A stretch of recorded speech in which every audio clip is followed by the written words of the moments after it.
I'm delighted to welcome back Julie Cayley to our symposium. Julie spoke last year as well, and she is just a dynamo. So we asked her to come back because this environmental health information is going to need leaders. And that is what Julie is really good at. Right now, she's the executive director of the Severn Sound Environmental Association, but she's also done a whole lot of things about making connections with people and with things. So she's got a background in working with government, working in industry, working with agricultural aspects, working with um, conservation and various environmental issues. So on top of all that, she runs her own consulting business.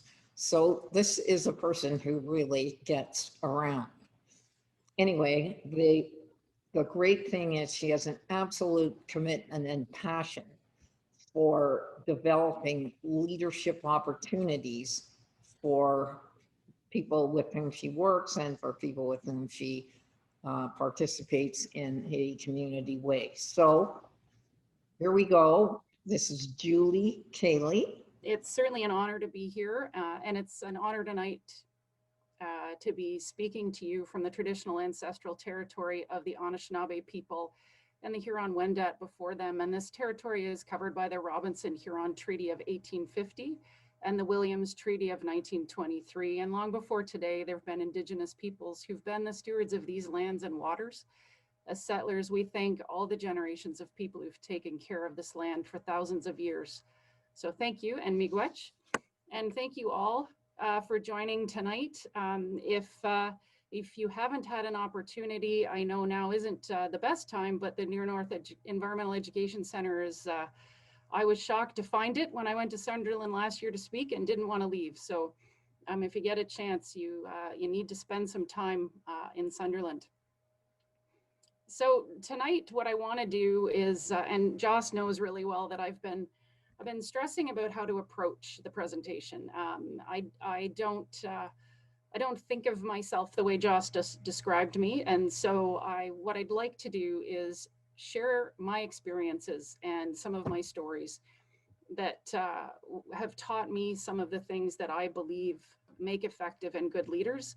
And while I'm doing that, my slides will include some of the words and some of the thoughts that are really meaningful to me in terms of leaders and leadership. So when I was thinking about the presentation and what I wanted to say, it really struck me at what a timely conversation this is for those of us who spent a night this week up all night watching craziness. And it's certainly a question on many minds right now, leadership and what makes a leader. And there's certainly a ton of definitions out there. I found some, that I've included here that may or may not strike a chord with folks. And what I'd ask is, while we're speaking tonight, if you could maybe jot down any words or thoughts that come to mind when you think of leaders, or if while I'm speaking something comes to mind, and maybe just words that would describe leadership or positive leadership to you, or even not so positive leadership, because I'm sure some of you have experienced that as well. So I grew up in Toronto, right downtown. And in 1986, I had a high school teacher, an educator named Janice Palmer. She was my science teacher. And I know there's somebody listening or joining us tonight who may remember this person at North Toronto Collegiate. And she really inspired me to find a passion and a cause that I could believe in, which for me was the environment. She encouraged me to explore what I believed and to question. So I started on that journey of environmentalism and certainly activism at the time as well, probably still, but more of the activism. I really wanted to save the world. And one of the ways she really tried to inspire thought with us was showing us some animal rights group videos. Obviously, if you're living in Toronto, your exposure to agriculture is the Royal Winter Fair. I joined environmental groups, and I was taught that agriculture and water were certainly an issue. There was a conflict there. And I certainly started to develop my own opinion about farmers and agriculture. So then I went to Trent University, where I had another educator who provided a lot of leadership to me, that Professor Dave Lassenby, and he really sparked for me a love of science, a love for limnology and water quality. But he also taught me some other important lessons. He taught me to question, and that question and of thought, or what I was taught, was important, and so was disagreement, and it was okay. In fact, in academia and a research setting, and the work we were doing together, it was mandatory that you questioned what was happening. And so I started volunteering with the Sierra Club at the time, which got me connected to where I have now come back to, but was originally the Severn Sound. At the time, it was a remedial action plan. So one of the Great Lakes area of concerns on, obviously around the Great Lakes, do here mostly phosphorus nutrient levels and subsequent algae blooms. And by chance, a watershed that's land use was dominated by agriculture use. So you can see my worlds are starting to converge. And now if you can picture, so here's a Toronto-driven, nothing wrong with Toronto, but my experience was driven by what I'd learned in high school and what I'd learned at the Royal Winter Fair, and those learnings. And now I'm 22 and I am wringing my hands. I'm so excited. I am going to get to work in a watershed on water quality issues with agriculture. I was so excited that I was now in a place where agriculture and food were intersecting, right? Where they were banging into each other. And I couldn't wait to tell farmers what to do. I mean, who better than a city kid who's also an eco-activist? Like, what would a farmer want more than someone like me walking onto their property? So, you know, it takes a few years in your life to be able to admit where you come from. And I'll tell you, where I came from at that moment was a place of fairly healthy ego, possibly a bit arrogant, and really book smart, had a degree, knew everything I needed to know. And those traits at that time made me really blind to the challenges that were going to lie ahead. And so I started down some driveways and made some farm calls. And the luck I had was running into, or I shouldn't say running into, but meeting with some really amazing leaders in the agriculture community. And one of my first farm calls was with a dairy farmer who immediately suggested that my approach, my attitude might not be well received in the community. So he encouraged me to listen. Again, also 22, pretty smart, wasn't really interested in listening, wasn't really keen on that. I knew everything I needed to know. So he made me an offer and said if I would come back and spend an entire day with him, learning, experiencing what he did in a day, how the farm operated, how everything happened on his farm, how he was, you know, doing his operating, and he'd be willing, if I spent the whole day, he'd be willing to listen to anything I wanted to tell him, and about what I thought was brilliant about ideas on water quality, etc. So I did. Why wouldn't I do this? And not fully aware that dairy farmers seem to have very long days and like to get up really early in the morning to start work. And so I arrived on the farm when the milk lines were being cleaned, and they start doing that. The machines come on at 4:30 in the morning, and some farms, at this farm. And I spent the day. I spent the whole day. And that day changed my life. It changed my life. It changed the course of my career. It changed me to be inspired to be more involved with people and helping motivate people. And it also made me pretty aware that I think I should have been born on a farm. And I really wanted my own tractor, but that's another presentation. So what I realized years later was what had happened was that I showed him enough respect, and then he showed me respect. And in return, we were able to succeed together, working together on water quality improvement projects, really for a long time, both on their farms and neighboring farms. And because we built this amazing relationship, we could connect each other to everything we needed. So for me, it was connecting him to resources to make some changes on his property, or to take him or his kids out in a boat to show them where the river on their property went to, so they understood why we were asking them to make changes. So this amazing community really taught me to listen, and to listen without my own bias, to just listen and to hear their perspectives, other perspectives, and the value of being heard and trusted in return. And to have some fun, and to say thank you, and to celebrate. By the way, all of these things really start to flow forward for me into the other things I started to do when I got into government relations. All those same messages hold true. It's, really it was a lesson in any time I was dealing with people. And celebrating was apparently important, and it was kind of fun. Who doesn't like to celebrate? And, we were doing that through tours, through demonstrations, through an awards night, a wine and cheese awards night, where the landowners we were working with were getting awards. And really the concept of not just showing appreciation, but helping show these people off the effort they were making, the value investing in that common goal, and to hopefully help inspire others. And these people are, as individuals, are important to me to this day in my life, and are still people I can rely on to help no matter what direction I'm taking career-wise. Success is fun to celebrate, absolutely. And one of the dairy farmers I'm speaking of, you might notice well, you won't know who it is, but in the picture in the bottom, one of the things they used to do was they made their own cow costumes, but that's how they used to lobby provincial government. And how could you not listen and let them in and have some fun before they started to tell you what they wanted? I mean, it was a great lesson. Another really important leader that I want to mention in this community was a beef farmer we came across by the name of Brian Jones. Brian unfortunately just passed away recently. And what was important here was, here's an individual who was obviously passionate about his farm. It was a family farm, passionate about agriculture and beef production, but he was also passionate about his river, which in my upbringing, I didn't realize you could be passionate about both and want to figure out how to make the two work together. You can see in the pictures, there's some cows in the stream.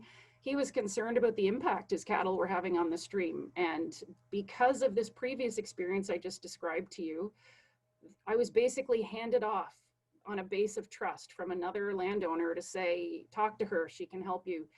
She's not going to do anything bad. She's not a regulator. And so with this particular landowner, we were able to work with him and a colleague I had at the time by name of Carrie McIntyre, who was one of the most incredible soft-spoken leaders I've ever worked with and learned from. And so they fenced their cattle out of the stream, and we used local Boy Scouts to help plant thousands of trees.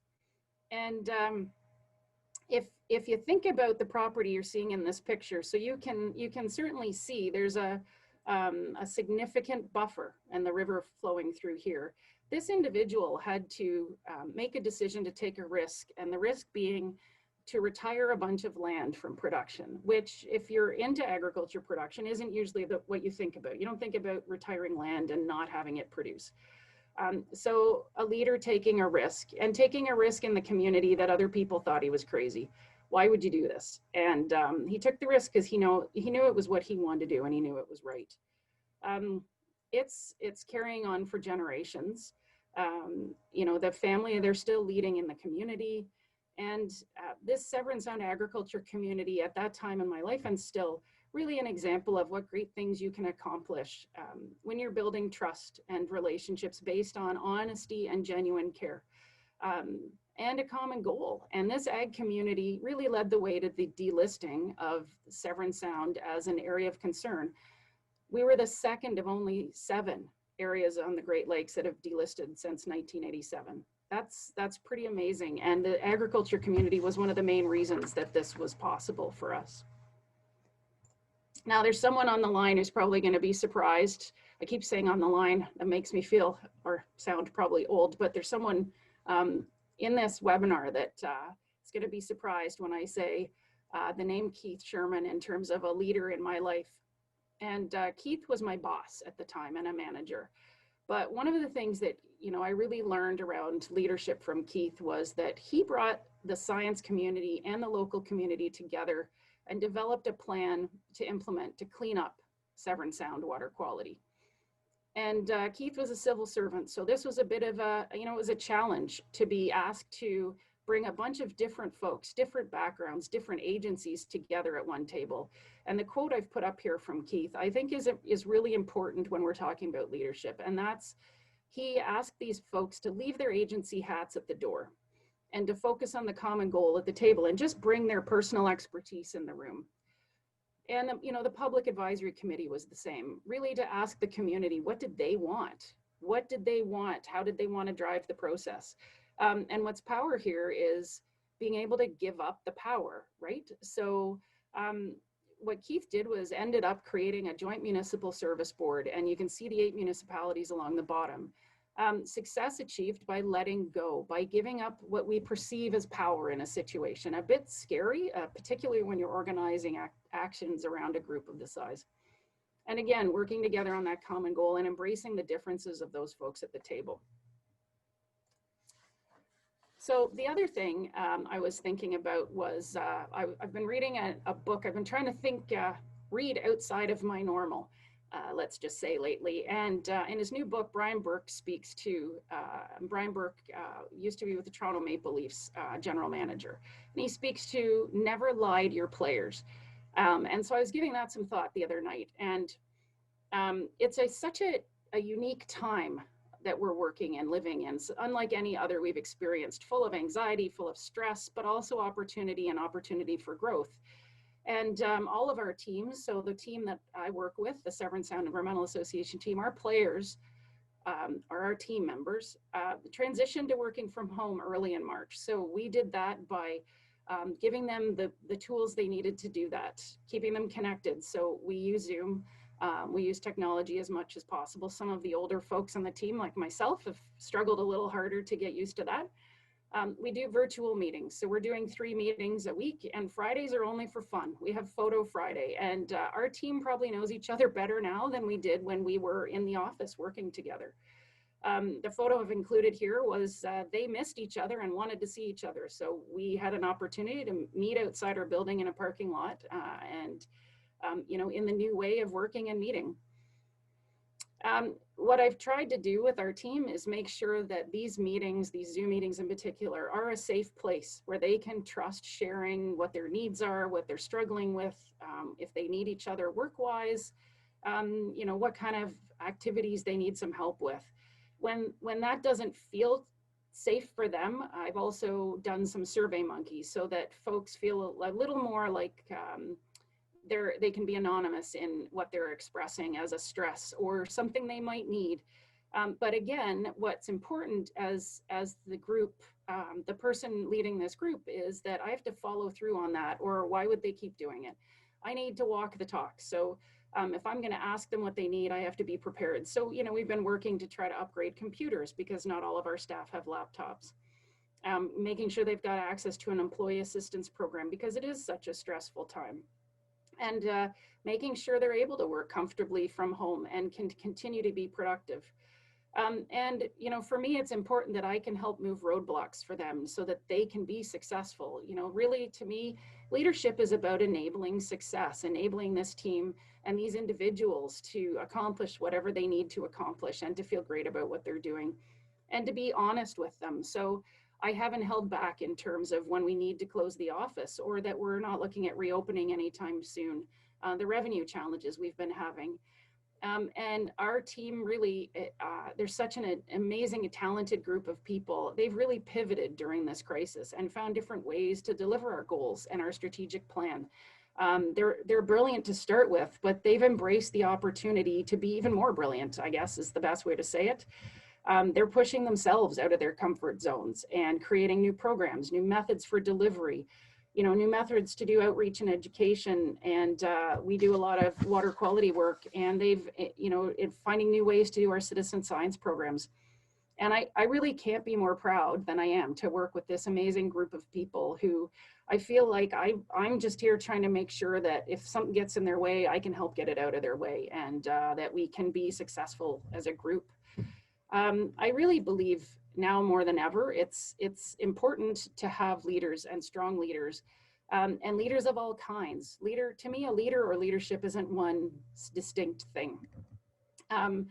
one of the things that I think is important, and, I love the quote on this slide, but one of the things I think is important that I'd like to also say is we get some feedback, let's say, from other folks in our community asking when we're going to get our people back to work because they're not in the office, they're at home working.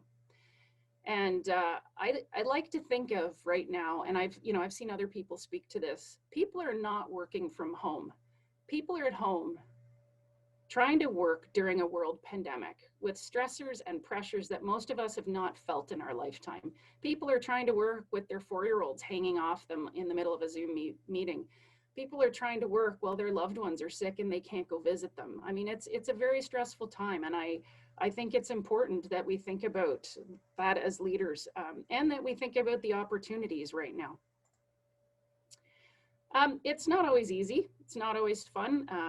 Joss has heard me complain in the last few weeks about some of the things that, there's some really tough days, and there's days where you're not sure you want to just keep pushing the string up the hill. But remembering the passion and remembering that there's a whole bunch of people that are working in it together, I think is another part that's important if you're going to try to lead some change.